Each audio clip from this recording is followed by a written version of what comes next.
عارف ايه مشكلتك كواحد عاوز يتعلم التصميم او المونتاج؟ مش انك بتتعلم التصميم والمونتاج من الاساس. هي الحقيقه ان انت بتواجهك مشكلتين. اول مشكله ان انت دلوقتي رايح تتعلم مثلا المونتاج، فانت طول الوقت تقعد حيران بقى، مش عارف تتعلم بريمير، مش عارف تتعلم افتر افكت لان الناس كلها بتستخدمه.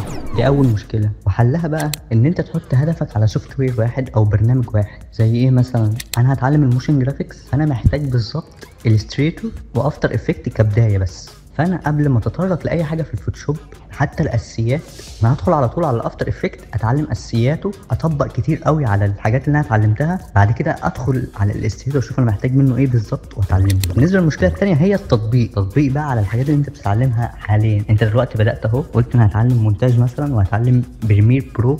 مش معنى ان انت تتعلم بريمير في البدايه فانك تروح تاخد كورس عند اي حد مثلا او على اليوتيوب، وبمجرد ما تخلص الكورس ده تقول انا خلاص كده هخش على البرنامج اللي بعده. لا، انت لازم تطبق على كل حاجه كذا مره وتفهم كويس ليه دي اتعملت، ليه دي اتحطت، وبعد ما تتقن بقى البرنامج ده بنسبه 70% مثلا، خلاص بقى تروح تشوف تتعلم حاجه تانيه.